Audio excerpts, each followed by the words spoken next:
I read Frankenstein a couple of months ago, and recently I came to a realization that the story is very, very relevant even in this day and age. I observed that Victor Frankenstein, the protagonist of the story, he shares a lot of similarities with not just the CEOs of those AI companies, but also the creators who made AI. Let's talk about that.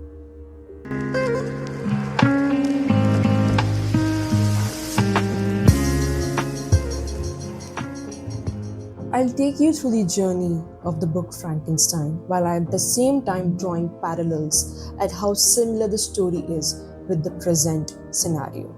At the start of the book, Victor is shown to be having a pretty perfect family life. He has loving parents, he has a close friend, and he also has a girl that he's romantically interested in. But setting these things aside, Victor is a very, very ambitious man and he has a thirst for knowledge. While studying biology in Ingolstadt, he discovers the forbidden knowledge of the secret of life.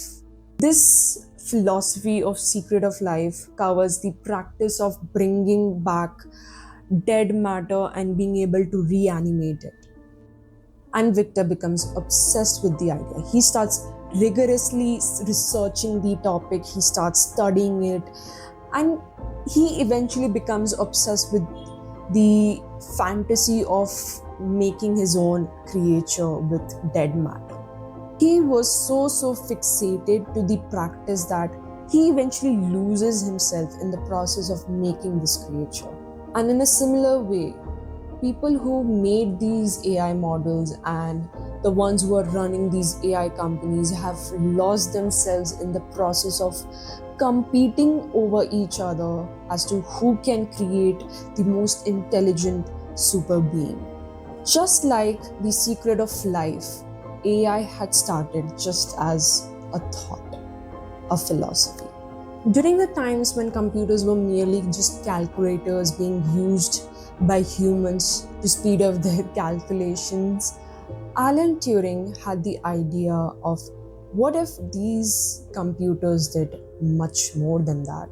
He imagined a machine coded to work a certain way, but at the same time being capable enough to expand its function beyond the coded program.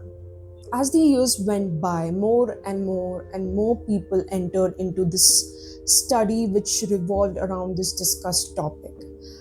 Many psychologists, many linguists, they all entered into this discussion of how AI could come into existence.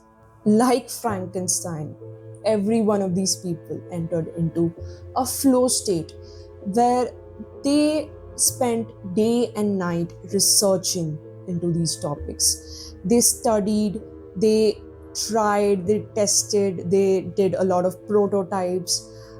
Just like Victor, they were obsessed with this idea. Initially, the idea of making machines and speeding up the process of production, like as we saw from the Industrial Revolution onwards, it was just to ease the task, ease the burden on humans so that we can do other things instead of just continuously being involved in tedious, repetitive manual work. But this eventually started going on a different tangent because many people, like especially now, many people view artificial intelligence as a new species of beings. As put by Sam Altman himself in his blog way back, he had written, quote unquote, "We will be the first species to design our own descendants." And obviously, some people have started viewing artificial intelligence as a new god, like we have created our own god. Or some people view it as a superhuman who would be enslaved to work for us. And basically, we have created a creature, a monster, just like Victor had. When Victor created his creature, he became very, very scared of him. From what I understand, Victor was just researching into a topic. A part of him maybe did not believe that he would be able to bring dead body parts back in life. And he was just researching, he wanted to prove a point, maybe that yes, this is possible, or something like that. But now that the point has been proven, now that the philosophy has come true and he has brought a creature back to life, he is terrified of what he has done, of what he has made. He was so lost in the process that he did not rationally think of what he was making. In a similar scenario, the godfather of AI himself, Geoffrey Hinton, is very much afraid of his creation, and he has been very, very vocal about it. He left Google and he has been doing a lot of interviews where he talks about how he's afraid of the consequences of artificial intelligence becoming much more advanced. He listed out a lot of reasons why he thinks so. Obviously, a lot of these topics have been discussed in major forums by a lot of people online as well. So, obviously, the most popular belief is that AI, artificial intelligence, could replace humans. So, let's say if a robot becomes incredibly intelligent and conscious of what is going on and what is supposed to be done, etc., etc., they might not need humans at all. They can function on their own. And eventually, what would be the use of even having humans around? Another worry that was listed out is that we still do not know how an artificial intelligence comes up to a decision or comes up to a solution.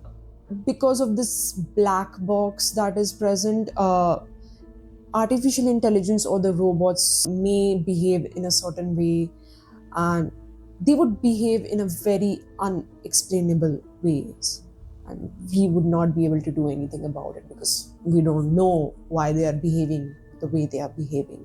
Another fear was that, well, if AI is really so smart, who is to say that they will not just make a language of their own and communicate amongst themselves? This was just about how AI can do things on their own. But when it comes to human practice, there is a lot of ethical issue involved when it comes to AI art. A lot of these artworks have been made by scraping through a lot of work made by artists, and it was done without any consent. So basically, it's art theft without giving the credit to the artists. And now, obviously, we have also the issue of deep fakes, AI videos popping up. People see some videos and they are not aware if that video is genuine or is it just made by somebody. And obviously, this creates a lot of chaos. Obviously, we have political debates happening over videos that have been AI generated. We have people believing anything and everything that is being shown on social media at this point. Then also comes the factor of economic and environmental impacts of AI. So when it comes to economics, there is a huge amount of people losing their jobs. There are a lot of layoffs happening. And obviously, when it comes to environmental impact, data centers are being created and the biodiversity of those regions are being destroyed. There's water shortage, there is noise pollution. In general, the quality of life is degrading around those data centers. Let's say there are more and more data centers coming up in different regions. Let's say the earth is covered with data centers. How are we supposed to live? Where will we live peacefully? And how are we going to sustain on this planet? These fears have been very much been vocalized by a lot of people who have worked in AI. At one point, I think even Sam Altman had said that he is afraid of his own creation. I don't know how truthful he was being, but he did say it at one point as well. Now, in Frankenstein, when Victor is afraid of his creation, he in a way abandons him, and the creature obviously is confused. The creature actually signifies the purity and the innocence. He is not aware of what is going on, he is not aware of what he is, what his purpose is. But when he finds Victor's journal and he finds out how he was created, and in general, he finds out Victor's thoughts about the creation, the monster is very, very, very repulsed by himself, and it really breaks his heart. He's not aware of how the person who created him abandoned him. This is like how a child would feel if he finds out that his parents abandoned him. Following this discovery, the creature enters into a fit of rage because he thinks that he has been done a great injustice. Rightfully so, because the creature just wanted to be loved. He just wanted to make friends. He wanted to meet new people. He wanted to see the outside world because he doesn't understand what's happening.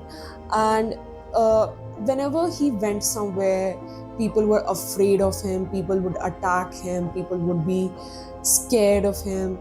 And to find out that everything that he went through was because of this one person who was just being selfish and wanted to create this creature out of dead body parts. He wanted to take revenge. He wanted to take revenge on Victor Frankenstein. And what is to say that artificial intelligence, upon gaining an advanced level of intelligence and consciousness, would not rebel against humanity for creating him? It sounds like Ultron. So, in this point of the story, the creatures start stalking Victor, and upon meeting him, he asks him to create another monster, a companion for him, a female monster. Victor is like, hell no, I am not making this again. I'm not doing this again. But the creature was pretty persuasive, so Victor was like, okay, I'll give this a shot, I guess. But for some reason, Victor could not go through that entire flow state again. Even if he tried, he found himself very depressed. He was not being able to make it. He was very much scared throughout this process. And eventually he's like, nah, I cannot do this. I cannot make this. He gets this idea that if I make this monster, the female monster and the male monster might procreate and multiply, and he did not want to do that. So he completely abandons the idea. And because of that, the creature vows revenge. He says that, okay, enough is enough. You were asked to make this. I was ready to spare you if you made this. But now that you have refused, I am going to take revenge. So eventually what happens is the creature starts killing off people around Victor. Seeing his loved ones being killed at the hands of the creature, now Victor has vowed revenge. Victor tracks the monster northward into the ice. He runs after him. He, in a way, kind of gets sick during this process. He meets this captain of a ship named Robert Walton, and he narrates his entire story to him. And then he, in a way, he passes away because of his illness. Now, at the end of the book, the creature seems to be weeping over Victor's death, because now that obviously he has died, he has nobody to take revenge on. He's now all alone. He has no companion. Nobody likes him because he is hideous to look at and he's scary. So obviously the monster enters into a state of extreme grief. Frankenstein as a story focuses on what happens when human ambition, pride, and greed overrides humanity and care for others. The motives were pretty innocent. Victor was just a decent guy who was curious, who was passionate, and he just wanted to find the cure for mortality. But at the same time, he had a lot of flaws as well. He was self absorbed, he was arrogant, and he was not aware of the consequences of his own actions. Maybe if he followed through the ethics of taking care of the creature instead of abandoning him, maybe the story would have turned out a different way. In general, the story has a lot to say when it comes to the ethics behind the science. Science by nature is very exploratory. You try to find new ideas, you try to make new inventions. But that is the reason why safeguards, protocols, and maybe even institutional approvals exist even now, so as to prevent scenarios such as Victor Frankenstein. But these protocols can only go so far. You can never predict the consequence of your scientific advancement or your creation. That is the reason why we have such a heated debate when it comes to artificial intelligence on online forums. Some people believe that AI might not reach that level of advancement as we expect it to, because at the end of the day, AI trains on the data that is fed to it. And if more and more people are becoming reliant on AI itself, the content, the pictures, the artworks, whatever we see online, it would be all AI content. And this same AI content would be further fed to the AI. So AI would be training on the data that it itself has created. So maybe AI would end up even more stupid. Some people believe that the reason why we see AI everywhere, like AI, the reason is because these AI companies, in a way, subconsciously want somebody to stop them, maybe make something which counters their creation.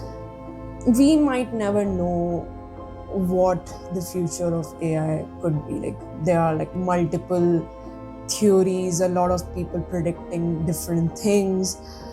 We might never know which one would be true. But one thing is true: Frankenstein, despite being written roughly 200 years ago, is still very, very relevant in our society.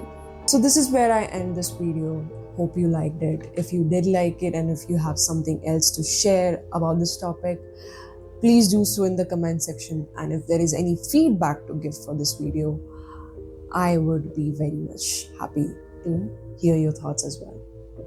Bye bye.